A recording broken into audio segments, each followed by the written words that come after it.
നമസ്കാരം. കൈപ്പേശ്ശേരി ഗോവിന്ദമ്പുരി. നമ്മൾ സൂര്യഭഗവാനെ പ്രാർത്ഥിക്കുന്നതിനെ കുറിച്ച് നമ്മൾ ഈ കഴിഞ്ഞ ആഴ്ചയിൽ ഒരു വീഡിയോ ചെയ്തിരുന്നു, നമ്മളെല്ലാവരും കണ്ടിരുന്നു. പക്ഷെ ആ വീഡിയോ ഇട്ടതിന് ശേഷം ഒരുപാട് ആൾക്കാർ എന്നെ വിളിച്ചിട്ട് ഏത് ജപിക്കണം, എങ്ങനെ ജപിക്കണം, ഗായത്രി മന്ത്രമാണോ, അങ്ങനെ ഏതാ വേണ്ടേ എന്നൊക്കെ കുറേ സംശയങ്ങൾ ചോദിച്ചപ്പോൾ അതിനെക്കുറിച്ച് ഒന്നുകൂടി നിവൃത്തി വരുത്തണം എന്ന് തോന്നി. നമുക്കറിയാം, നമ്മുടെ ഈ ഭൂലോകത്ത് സർവ്വ ചരാചരങ്ങളുടെയും നിലനിൽപ്പിന് ആധാരം സൂര്യനാണ്. സൂര്യദേവന്റെ പ്രകാശരശ്മികളേറ്റാണ് സർവ്വ സസ്യങ്ങളും വൃക്ഷലതാദികളും മൃഗങ്ങളും എന്നുവേണ്ട ഈ ലോകത്തുള്ള സർവ്വ ചരാചരങ്ങളുടെ നിലനിൽപ്പ് തന്നെ. ആ സൂര്യഭഗവാന്റെ പ്രകാശകിരണങ്ങളാണ്, ആ രാവിലെയുള്ള പ്രകാശകിരണങ്ങളാണ് നമ്മുടെ ശരീരത്തിലുണ്ടാകുന്ന വൈറ്റമിൻ്റെ പല പ്രശ്നങ്ങൾക്കും കാരണമാകുന്നത്. ഇന്നത്തെ കാലത്ത് പല ആൾക്കാരും, പല ഡോക്ടേഴ്സ് വരെ നിർദ്ദേശിക്കുന്നുണ്ട് രാവിലെയുള്ള സൂര്യഭഗവാന്റെ ഇളം വെയിൽ കൊള്ളുക എന്ന് പറഞ്ഞ് നിർദ്ദേശിക്കുന്ന ഒരു സമയം കൂടി ഈ സമയത്ത് കാണപ്പെടുന്നുണ്ട്. പല ഡോക്ടർമാരും നിർദ്ദേശിക്കാറുണ്ട്. കാരണം ചില വൈറ്റമിൻസിൻ്റെ അഭാവമൊക്കെ സൂര്യഭജനം കൊണ്ട് മാറും എന്ന് പറഞ്ഞു, അല്ലെ സൂര്യദേവൻ്റെ പ്രകാശരശ്മികൾ ഏറ്റുമാറും. നമ്മൾ പഴയ കാലത്ത് നമ്മുടെ സനാതനധർമ്മത്തിൻ്റെ ഭാഗമായി സൂര്യഭഗവാനെ രാവിലെ തൊഴുക, സൂര്യ നമസ്കാരം ചെയ്യുക, സൂര്യദേവൻ്റെ മന്ത്രങ്ങൾ ജപിക്കുക, ഇതൊക്കെ നമ്മൾ പലപ്പോഴും പറഞ്ഞു കേട്ടിട്ടുണ്ട്. ഗ്രഹപ്പഴാദോഷങ്ങൾക്ക് അതായത് ജാതകത്തിൽ ഇപ്പോൾ ആദിത്യൻ, സോമൻ, അങ്കാരകൻ, ബുധൻ, ബൃഹസ്പതി, ശുക്രൻ, അങ്ങനെ ഗ്രഹങ്ങളുണ്ടെന്ന് നിങ്ങൾക്കറിയാം. ആ ഓരോ ഗ്രഹങ്ങളുടെയും ഗ്രഹപ്പഴയിലെ നാഥൻ അല്ലെങ്കിൽ നവഗ്രഹങ്ങളുടെ നാഥൻ ആരാണെന്ന് വെച്ചാൽ സൂര്യനാണ്. ആ നവഗ്രഹങ്ങളായുള്ള ഗ്രഹപ്പഴാദോഷങ്ങൾക്ക്, ഇപ്പം കേതുദശയാണ്, അല്ലെ രാഹുർദശയാണ്, അല്ലെങ്കിൽ അങ്ങനെ വരുന്ന ദശാസന്ധികളുടെ ദോഷങ്ങളായാലും ദശകളുടെ ദോഷങ്ങളായാലും ഗ്രഹപ്പഴ ദോഷങ്ങളായാലും അതിൽ വരുന്ന ജാതകദോഷങ്ങളായാലും അതിന് മുഴുവൻ സൂര്യദേവൻ്റെ പ്രാർത്ഥന എന്ന് പറയുന്നത് നമ്മളുടെ ദുരിതത്തെ മോചനത്തിലേക്ക് നയിക്കാൻ ഏറ്റവും കാരകത്വം വഹിക്കുന്നു. സൂര്യഭജനം കൊണ്ട് ഗ്രഹപ്പഴാദോഷങ്ങൾ വളരെ കൃത്യമായി മാറുന്നു എന്നുള്ളത് വേറൊരു വസ്തുത. നമ്മളിങ്ങനെയുള്ള സ്രോതസ്സുകളെ അല്ലെങ്കിൽ ഇങ്ങനെയുള്ള ആ സംഭവങ്ങളെ ഈശ്വര സ്വരൂപിയെ നമ്മൾ ആരാധിക്കുകയും ആചാരിക്കുകയും അവരെയൊക്കെ ഈശ്വരന്മാരായി കാണുന്നതാണ് നമ്മുടെ ഈ മഹനീയമായ ധർമ്മം. അപ്പോൾ അങ്ങനെ നമ്മൾ അതിനെക്കുറിച്ചാണ് കഴിഞ്ഞ വീഡിയോയിൽ സംസാരിച്ചത്. അപ്പോൾ ഈ സൂര്യദേവനെ എങ്ങനെ പ്രാർത്ഥിക്കാം, ഏത് രീതിയിൽ പ്രാർത്ഥിക്കാം, ഏത് മന്ത്രം ജപിക്കണം, അങ്ങനെയൊക്കെ പറഞ്ഞ് കുറേ സംശയങ്ങൾ എന്നോട് ചോദിച്ചപ്പോൾ അതൊന്നുകൂടി നിവൃത്തി വരുത്തുക എന്നുള്ളത് എനിക്ക് തോന്നി.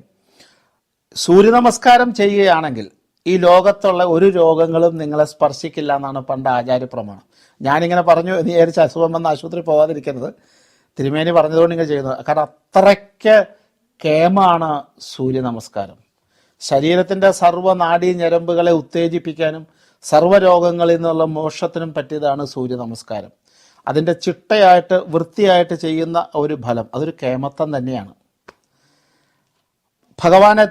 ഭഗവാനെ നോക്കിയിട്ട് സൂര്യഭഗവാനെ നോക്കിയിട്ട് രാവിലെ നമ്മൾക്ക് ഒരു 7 രൂപ അല്ലെങ്കിൽ ഒരു 12 രൂപ നമ്മൾ നാമം ജപിക്കുന്നത് നല്ലതാണ് എന്ന് നമ്മൾ അന്ന് പറഞ്ഞു. അപ്പം എങ്ങനെ ആദിത്യായ നമാന്ന് ജപിക്കണോ അല്ലെങ്കിൽ ഗായത്രി മന്ത്രം ജപിക്കണോ, അങ്ങനെ കുറേ സംശയങ്ങൾ വന്നു. അപ്പം നമുക്ക് ആർക്കും പെട്ടെന്ന് എന്ത് കാര്യം ചെയ്താലും നമ്മളൊരു കുഞ്ഞു കുട്ടിക്ക് മുലപ്പാൽ കൊടുത്താൽ ആ കുട്ടിക്ക് ദഹിക്കുള്ളൂ.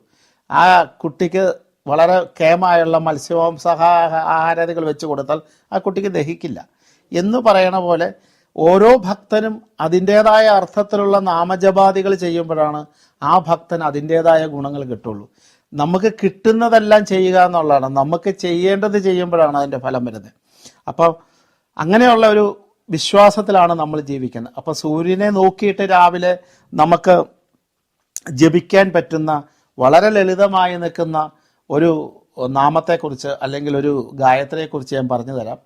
അതെന്താ കാരണം എന്ന് വെച്ച് കഴിഞ്ഞാൽ ആർക്കും ജപിക്കാവുന്നതാണ്, പ്രത്യേകിച്ച് മന്ത്രോപദേശങ്ങളൊന്നും വേണ്ടാത്തതാണ്. അതുപോലെ തന്നെ അത് ഒരുപാട് മനോദുഃഖങ്ങൾക്കും ഗ്രഹപ്പഴാദോഷങ്ങൾക്കും മറ്റ് ശാരീരികമായി നിൽക്കുന്ന അസ്വസ്ഥതകൾക്കും അത് പ്രാധാന്യത്തെ നൽകുന്നതാണ്. അതുകൊണ്ട് തന്നെ അതിന് കേമത്വമുണ്ട്. ആ ഗായത്രിക്ക് കേമത്വമുണ്ട്. ആദിത്യായ വിദ്മഹേ സഹസ്ര കിരണായ ധീമഹി തന്നോ സൂര്യപ്രചോദയാത് തന്നോ സൂര്യപ്രചോദയാൽ.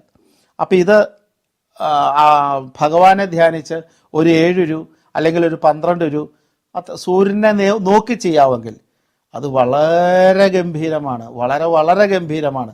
കാരണം ശരിക്കും നമ്മുടെ ദുഃഖങ്ങളിൽ നിന്ന്, നമ്മുടെ ദുരിതങ്ങളിൽ നിന്ന്, അല്ലെങ്കിൽ നമുക്കുണ്ടാകുന്ന സങ്കടങ്ങളിൽ നിന്ന് നമുക്ക് പെട്ടെന്ന് മാറ്റം ലഭിക്കാനായിട്ട് സൂര്യഭജനം നൽകുന്നതാണ്. അപ്പോൾ അതെങ്ങനെ പ്രാർത്ഥിക്കണം, ഏത് ജപിക്കണം എന്ന് ചോദിച്ചുകൊണ്ടാണ് ഞാൻ പറഞ്ഞത്.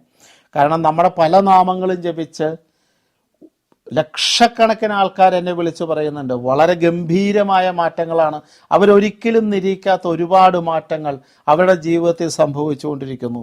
അത് ഈ നാമജപാദികളുടെ കിട്ടിയതാണ്.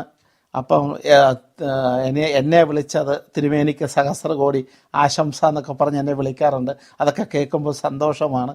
അപ്പോൾ ആയതിനാൽ അതിൻ്റെ കൂടെ മനോദുഃഖത്തിനും ഗ്രഹപ്രാദോഷങ്ങൾക്കും നിങ്ങൾക്ക് ഉതകുന്ന രീതിയിൽ സൂര്യഭജനം ഈ നാമം ജപിച്ചോളൂ.